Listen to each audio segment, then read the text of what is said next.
Hey, what up everyone? I'm Sinnycool and this is Gems of War.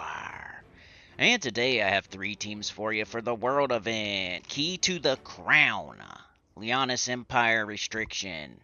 I got a high, a mid, and a low. And I will explain the scoring, but let me do that towards the end of the video because my third team has a little bit more time on it. So I took account. Yeah, thought about it. Alright, here's the high level team. I think the best thing that you could do for this event, it's a world event. So you got the medal. That's the main thing, the medal. So get the medal. Collect your rewards first. Buy up in the shop till you get a medal. The medal does extra spell damage. So you want to be hitting all enemies, as many enemies as you can. Okay, so Rakia, Immortal Rakia was the only thing that I have myself. It's not the only thing, but it's the only thing I have myself for free-to-play player. Yeah, that would hit all enemies potentially. Like, she didn't do it every single time. You can see it right here in this exact battle. Speak of the devil. She did not kill all the enemies in that one fight, but she's the only thing that I have that potentially hits all enemies. She does true splash damage to 3 random enemies, so you'd think that would hit all enemies pretty much 99% of the time, but sometimes it only kills 3. Splash damage, you hit an enemy, it splashes out to the things next to it. So as long as it hits 2 and 3, you're good to go. But if it happens to hit 1 and 4 and 1, then maybe you would have something left standing. Even then, like, you're hitting everything, but I don't know. I feel like sometimes she left one enemy alive. But yeah.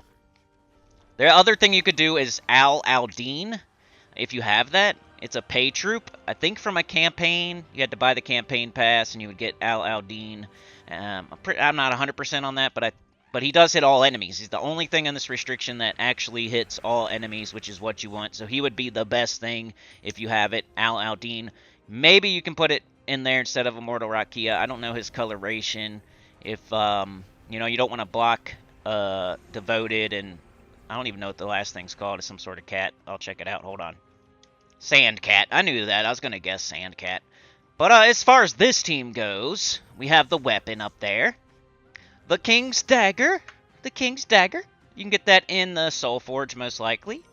It's an explodey weapon that gives a positive status effect to, I think, Leonis Empire, and can summon, if you happen to lose something, you can summon as well. It's yellow-brown. It had brown. It has like good tempering. It has better tempering than the other thing that you could use, I think, which was like Lion's Reach or something like that. So you could use that too if you want. But I went with this one. I think to make my whole team yellow, and then that Sandcat does a yellow storm. So yeah, Devoted, you can put 7 gems of whatever color from it. You choose a color. She's not the greatest. But all I wanted to do was put a bunch of mana generation around Rakia, and then Rakia potentially hits all enemies. And with this extra spell damage from the medals, it should be fine, at least early on. And, once you get super deep, I don't know. But early on, this should work pretty good if you don't have Al Aldine. If you have Al Aldine, just move stuff around a little bit and use him. All right, here is the mid-level team. So it's kind of hard. This restriction wasn't easy. For a spell damage medal, what you really want is something that's hitting all enemies. And there was nothing else. Al Aldine's the only thing. Manticoras only hits 3 every single time. So I don't want to hear... I mean, if you don't have Immortal Rakia or Al Aldine, then maybe Manticoras. But Manticoras hits 3 enemies every single time. At least Immortal Rakia has a chance to hit all 4. Manticoras only hits 3 enemies every single time. It's never going to hit 4 enemies. So I don't think that's a better option. Even though it's alright, it wouldn't be bad. The more enemies you hit, the better. So if you're hitting 3, good job, you get a B. If you're hitting 4, you get an A. If you're hitting 2, you get a C. If you're hitting 1, you get an F. So, Chris Hound, you get an F. But we got this one here. I used the Fleur de Lion. The Fleur de Lion as the weapon. That's the main thing that's going to be doing our damage. It's a splash damage weapon. It hits 3 enemies, and it's not a mythic or a hard-to-get weapon. It's in the Soul Forge, I'm pretty sure. So this is our mid-level team, so I'm not allowed to use any mythics at all. So I'm using the Fleur de Lion as my main damage dealer for the extra spell damage for the medal, because this is a world event, so I want to hit as many enemies as possible.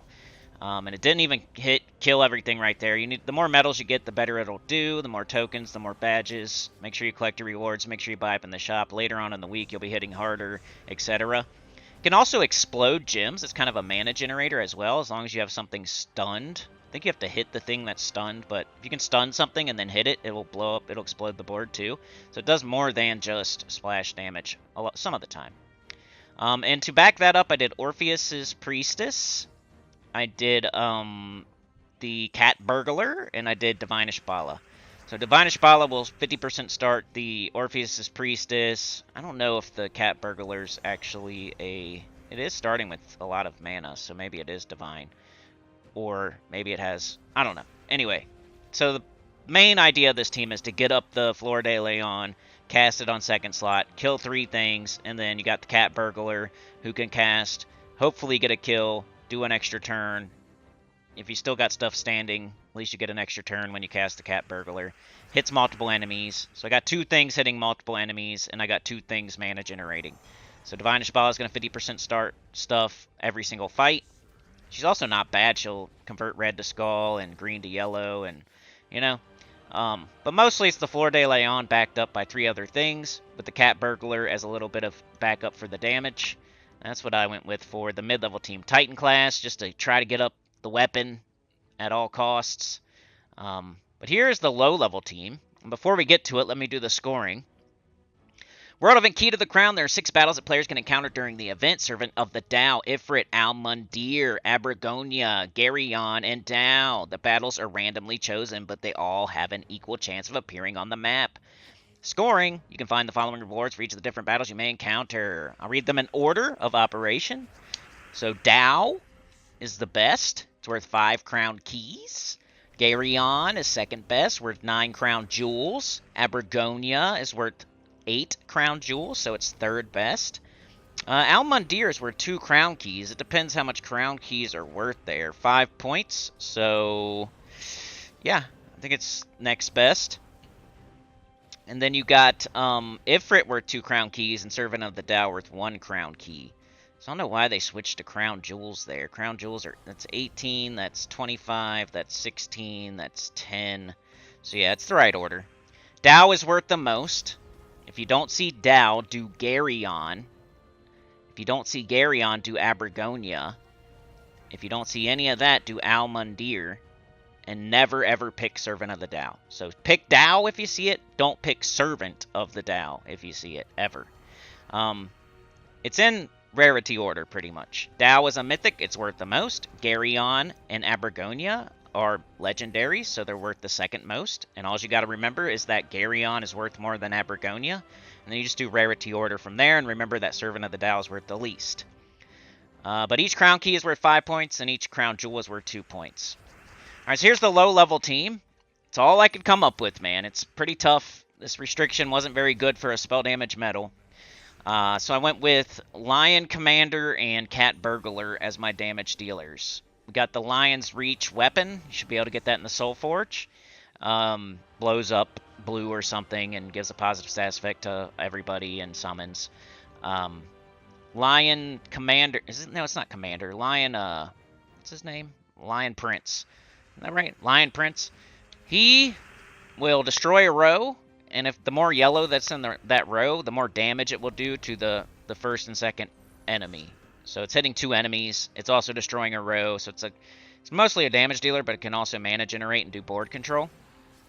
And then you got the Cat Burglar again, because it's going to be hitting 2 enemies really hard with the extra spell damage, and then it gets an extra turn if they die. So they should be dying, because you got the spell damage medal. So Cat Burglar is almost like a free cast, and it kills 2 things, and then you cast Lion Commander, and it's almost like having something that's hitting 4 enemies, because you're casting Cat Burglar, it's killing 2 things, you get an extra turn, you cast Lion Commander, boom, everything's dead. Orpheus's Priestess again, because there's really nothing else. I don't really like the Devoted. The Orpheus Priestess gives like a quarter of everybody's mana to them, and cleanses or something. But that's what I would recommend. It wasn't very easy to figure out teams here, but Immortal Rakia if you have it, Aldir if you have him, or whatever his name is. If you don't have that, Flor de Leon. Like, share, subscribe, consider joining. It helps a lot. Get about the channel, comment below, and I'll see y'all next time tomorrow. Peace.